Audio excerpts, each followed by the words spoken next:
Jack from Phobic UK here, with a video series I'm going to call Phobic Reviews Xbox One. Today's episode will be on Need for Speed Rivals. This will be a video series that I'll hopefully try and do every 3 weeks, but it is quite editing intensive, so you know. But just sit back and enjoy today's episode. So the first bit of the game that I'll be reviewing is the graphics. So Need for Speed is a game renowned for looking brilliant. Need for Speed Most Wanted on the Xbox 360 was fantastic and had some really great effects with the sea and the waves crashing. Need for Speed Rivals kind of follows suit with some really beautiful looking graphics using Frostbite 3, which if you've played Battlefield 4 you'll know is the same engine that DICE uses for Battlefield 4, obviously developed by EA, so both companies get to use Ghost Games and DICE get to use the engine. The particle effect in terms of the rain, the snow, the dust, the sand, things like that as you're going through the desert or the mountain regions can look really nice.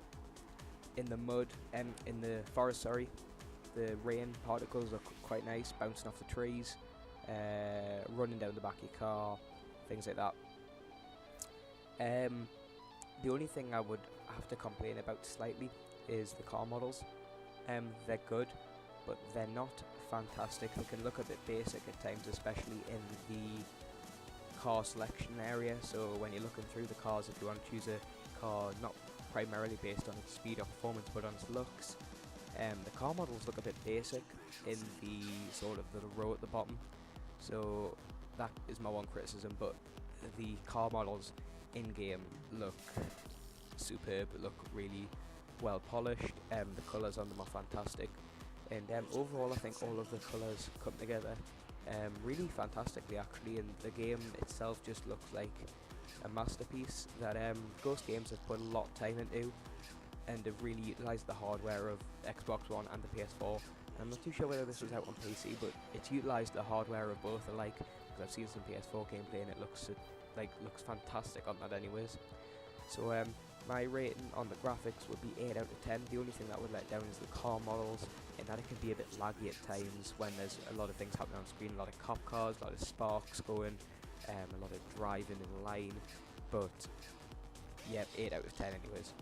So the next section will be the fun of the game, how fun it is and how I find it fun.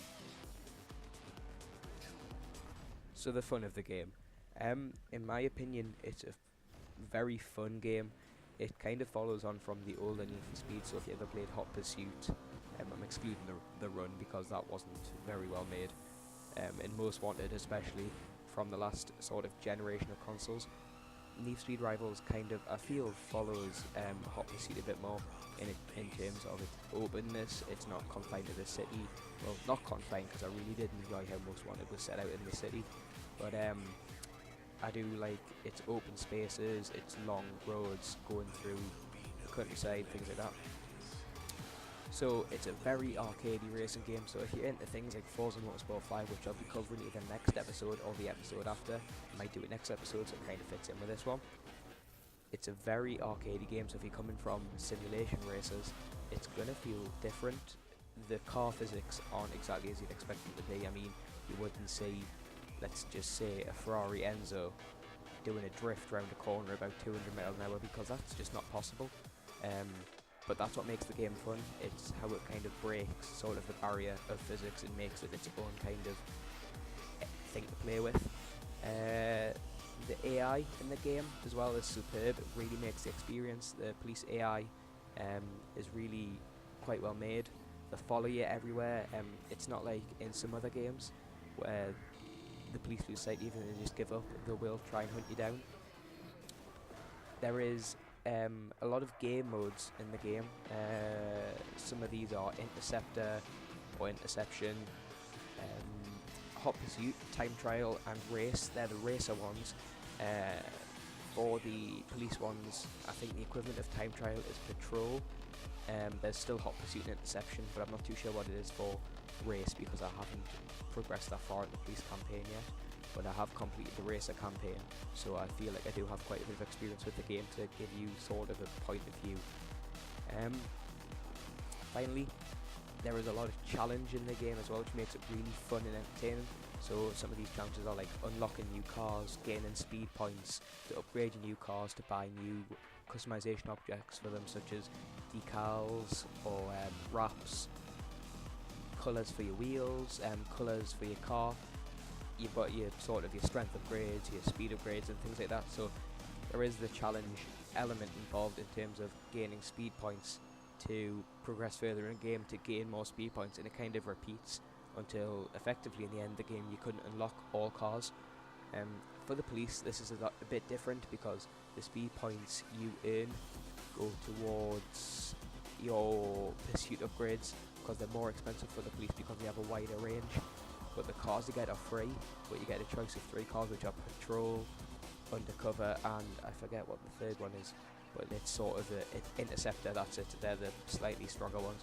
But yeah, there is a lot of challenge in the game, and I think that kind of what makes it so fun.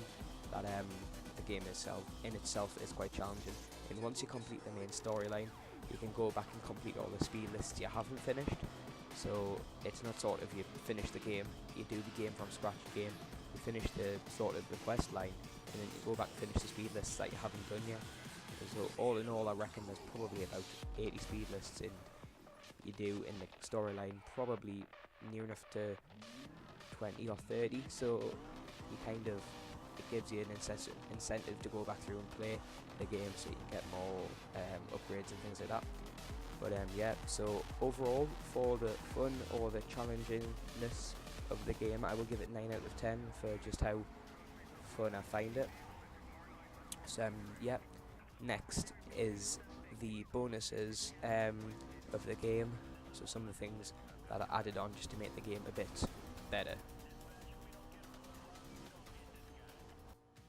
So the third section of the review will be the perks or bonuses of the game that the developers put in there, just to kind of make it better, intuitive, kind of tie the whole experience together. So the graphics, the fun or the challenge of the game, and the perks or bonuses will be the 3 main sections that will feature in every review that I'll do on this channel, but it may change in the future to kind of suit the purposes of the games coming out. So the first bonus or perk of the game is the soundtrack, definitely. So if you listen to the soundtrack right now in the background of this gameplay, it can get quite distracting. Gets really distracting if you crash your car into a tree, but it's a very fun dance. A lot of it's dance, sort of techno music, dubstep and trap, which is my tastes. I really enjoy that kind of music.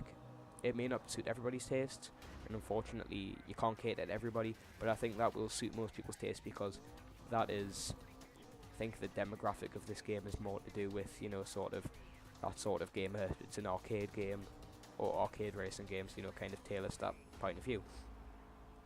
So next is the social features, so that's network and autolog. So autolog is a returning feature from previous Need for Speed games.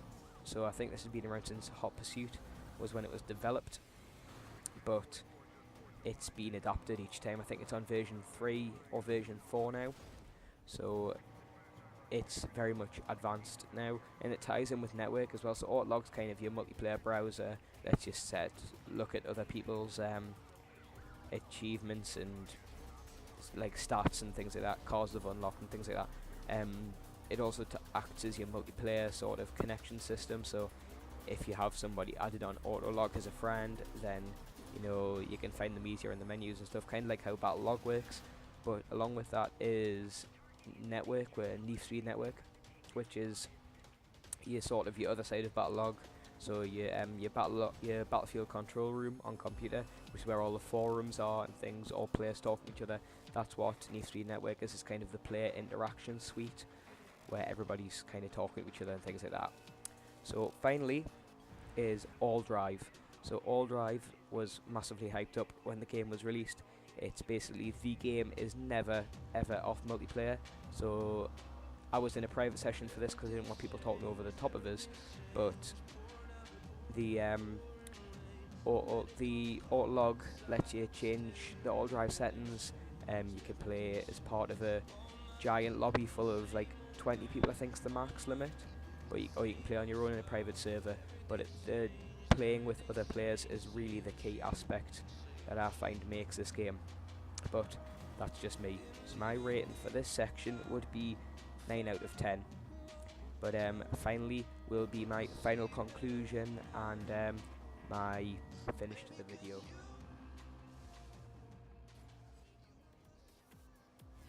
Okay guys, so finally this will be my general rating, overview and conclusion of Need for Speed Rivals. So overall, the rating I give it is 8.5. Now there has been 2 9 out of 10s and 1 8 out of 10. The reason I would only give it a 8.5 out of 10, not 9 out of 10, is because the game can be laggy at times. It can jump about a bit, especially when there's a lot going on screen, which I think can severely impact your gameplay and the time that you're having. So that's why I've given it 8.5 out of 10. If you're a hardcore Need for Speed fan, or you've played them for years like I have, I've played them since basically I got my first gaming console, you'll feel quite at home when playing this game. It'll feel like a return to form from some of the lackluster games that have came out of the Need for Speed franchise quite recently. But yep, that has been my Xbox One review of Need for Speed Rivals. I hope you guys enjoyed that review. If you do, leave a like or a comment, share on social media, etc. And give us a suggestion for videos I can make in the future. Next time's episode in the series will probably be Forza Motorsport 5, kind of fitting in with the car theme, you know, kind of arcade versus simulation. I can look back on this video and reflect on it and kind of compare the two games. But that's today's video. I've been Jack from Phobic UK, and I'll see you in the next video. Bye.